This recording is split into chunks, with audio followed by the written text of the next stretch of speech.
የሳራ የለውጥ ጉዞ በዘላለም እቅፍ። ብሩህ አምባ የምትባለው ትንሽ ከተማ በለምለም ኮረብታዎች የተከበበችና ነዋሪዎቿ ሁሉ እርስ በርሳቸው የሚተዋወቁባት ሰላማዊ ቦታ ነች። ይሁን እንጂ ለሳራ ይቺ ከተማ የብቸኝነት እስር ቤት ሆናባታለች። ሳራ በከተማዋ ቤተ መጻሕፍት ውስጥ የምትሰራ ጸጥተኛ ወጣት ናት። በየቀኑ በሺዎች የሚቆጠሩ የታሪክ መጻሕፍትን ብታገላብጥም የራሷ ሕይወት ታሪክ ግን ትርጉም ያጣና ባዶ እንደሆነ ይሰማታል። ያለፈው ሕይወቷ በስህተቶች የተሞላ ይመስላታል። በወጣትነቷ የወሰነቻቸው የተሳሳቱ ውሳኔዎች፣ የፈረሱ ግንኙነቶችና በራሷ ላይ የነበራት ዝቅተኛ ግምት እንደ ከባድ ሸክም በትከሻዋ ላይ ተጭነዋል። እግዚአብሔር ካለስ እንደኔ አይነቷን የተሰበረች ሴት እንዴት ሊወዳት ይችላል? የሚለው ጥያቄ በአእምሯ ውስጥ ይመላለሳል። አንድ ማክሰኞ ከሰዓት በኋላ የስራ ሰዓቷን ጨርሳ ወደ ቤቷ ስትመለስ መንገዷን ቀይራ በከተማው ማዕከላዊ ፓርክ ውስጥ ለማለፍ ወሰነች። አየሩ ቀዝቃዛ ነበር። የደረቁ ቅጠሎች በእግሯ ስር ሲረገጡ የሚሰማው ድምፅ ከውስጣዊ ስሜቷ ጋር የሚስማማ ነበር። የደረቀና የተሰበረ። ሳራ በፓርኩ ጥግ ላይ በሚገኝ አንድ ያረጀ የእንጨት ወንበር ላይ ተቀመጠች። ፀሐይ ወደ አድማስ እየተንሸራተተች ሰማዩን በወርቃማና በሐምራዊ ቀለማት እየቀባች ነበር። በአቅራቢያዋ በሚገኝ ሌላ ወንበር ላይ ሁለት አዛውንቶች ተቀምጠዋል። አንደኛው አቶ ተስፋዬ ሲባሉ፣ ሌላኛው ደግሞ አቶ ካሳ ይባላሉ። ሁለቱም በከተማው ዘንድ በደግነታቸውና በተረጋጋ መንፈሳቸው ይታወቃሉ። ሳራ መጽሐፏን ለማንበብ ብትሞክርም የአዛውንቶቹ ወሬ ግን ትኩረቷን ሳበው። አቶ ተስፋዬ በዝግታ እየተነፈሱ ካሳ፣ ታውቃለህ፣ አንዳንድ ጊዜ ሰዎች የእግዚአብሔርን ፍቅር ለማግኘት መስራት ያለባቸው ይመስላቸዋል። ነገር ግን እውነቱ ፍቅሩ በነፃ የተሰጠ ስጦታ መሆኑ ነው አሉ። አቶ ካሳ ራሳቸውን እየቀነቁ ልክ ነህ ተስፋዬ፣ ብዙዎች ዮሐንስ 3:16ን በቃላቸው ያውቁታል፣ ግን በልባቸው አልተረዱትም። እግዚአብሔር ዓለሙን እንዲሁ ወዷልና የሚለው ቃል እንዲሁ የሚል ትልቅ ትርጉም አለው፣ ያለምንም ቅድመ ሁኔታ፣ ያለምንም ክፍያ። ሳራ እንዲሁ የሚለውን ቃል በልቧ ደገመችው። እንዲሁ፣ ያለምንም ስራ፣ ያለምንም ብቃት ብላ አሰበች። አቶ ተስፋዬ ቀጠሉ። ሮሜ 5:8 ላይ የሚለው ይገርመኛል። ገና ኃጢአተኞች ሳለን ክርስቶስ ስለኛ ሞቷል ይላል። እኛ ራሳችንን ሳናስተካክልና በቆሻሻችንና በውድቀታችን ውስጥ ሳለን ነው የወደደን። እነዚህ ቃላት እንደ ሹል ቀስት የሳራን ልብ ወጉት። አይኖቿ በእንባ ተሞሉ። አዛውንቶቹ ሳያውቁት የነፍሷን ቁስል እየጠገኑላት ነበር። ወደ ቤቷ ስትመለስ ከመቼውም ጊዜ በላይ ቤቱ ጭር ብሎባታል። በዚያ ምሽት ሳራ እንቅልፍ በዓይኗ አልዞረም። የአዛውንቶቹ ድምፅ በአእምሯ ውስጥ ያስተጋባል። ገና ኃጢአተኞች ሳለን ክርስቶስ ስለኛ ሞቷል ይላል። እኛ ራሳችንን ሳናስተካክል በቆሻሻችንና በውድቀታችን ውስጥ ሳለን የወደደን። አልጓ ላይ ተቀምጣ ያለፈውን ሕይወቷን መለስ ብላ አሰበች። ያሳለፈቻቸው መጥፎ ጓደኝነት፣ ለቤተሰብ የነገረቻቸው ውሸቶች፣ በራሷ ላይ የፈጸመቻቸው ጥላቻዎች ሁሉ እንደ ፊልም በፊቷ ተደቀኑ። እንዴት እንዲህ አይነቱን ሕይወት እግዚአብሔር እንዲሁ ሊወድ ይችላል ብላ አሰበች። በክፍሏ ጥግ የተቀመጠውንና አቧራ የለበሰው መጽሐፍ ቅዱስ አነሳች። ገጾቹን በዘፈቀደ ስትገልጥ አይኖቿ ኤርምያስ 31:3 ላይ አረፉ። በዘላለም ፍቅር ወድጄሻለሁ፣ ስለዚህ በቸርነት ሳብኩሽ። ሳራ መጽሐፉን ደረቷ ላይ አቅፋ ማልቀስ ጀመረች። ያ ለቅሶ የሐዘን ሳይሆን የረጅም ዘመን ሸክም የመውረድ ለቅሶ ነበር። በዘላለም ፍቅር፣ ለካ እኔ ስሸሽ እርሱ ይከተለኝ ነበር ብላ አሰበች። በዚያ ሌሊት ሳራ ለመጀመሪያ ጊዜ በሰላም ተኛች። በማግስቱ ጠዋት ብሩህ አምባ ለሳራ የተለየች ከተማ መስላ ታየቻት። ወፎቹ የሚዘምሩት ለእርሷ ይመስላታል። ወደ ስራ ስትሄድ ፊቷ ላይ ያልተለመደ ፈገግታ ይታይ ነበር። በመንገድ ላይ ሳለች ትናንት በፓርኩ ውስጥ ያለፈቻቸው አንዲት ደግ አዛውንት ሴት ወይዘሮ ማርታ አገኟት። ወይዘሮ ማርታ ሳራን ቆም አድርገው አዩአትና ልጄ ዛሬ ፊትሽ ላይ የሚታየው ብርሃን ምንድን ነው ሲሉ ጠየቁ።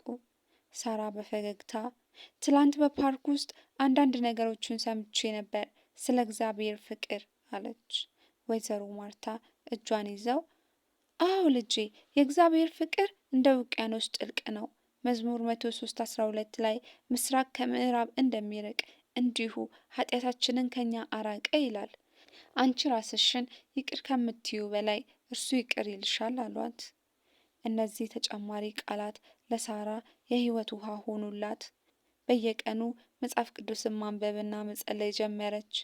ጸሎቷ ረጅም ንግግር ሳይሆን አመሰግናለሁ፣ ስለወደድከኝ አመሰግናለሁ የሚል የልብ ትርታ ነበር። ይሁን እንጂ ለውጥ ሁልጊዜ ቀላል አይደለም። ከጥቂት ሳምንታት በኋላ ሳራ ከድሮ ጓደኞቿ አንዱን አገኘችው። እርሱም ወደ ቀድሞ መጥፎ ልማዶቿና ጭንቀቶቿ ሊመልሳት ሞከረ። ሳራ አንቺ ማን እንደሆንሽ ረሳሽው እንዴ? ቅድስት ልትሆኚ ነው እያለ አፌዘባት። ለአፍታ ሳራ ተናወጠች። የድሮ ማንነቷ ጥላ ሆኖ መጣባት። በእውነት ተለውጫለሁ ወይስ ራሴን እያታለልኩ ነው የሚል ጥርጣሬ ገባባት። ወደ ቤቷ ሮጣ በመግባት መጽሐፍ ቅዱሷን ገለጠች። ሮሜ 8:38 እስከ 39 ላይ አረፈች። ሞት ቢሆን ሕይወትም ቢሆን መላእክትም ቢሆኑ ግዛትም ቢሆን ያለውም ቢሆን የሚመጣውም ቢሆን ኃይላትም ቢሆኑ ከፍታም ቢሆን ዝቅታም ቢሆን ሌላ ፍጥረትም ቢሆን በክርስቶስ በኢየሱስ በጌታችን ካለው ከእግዚአብሔር ፍቅር ሊለየን እንዳይችል ተረድቻለሁ። ሊለየን እንዳይችል ብላ ጮኸች።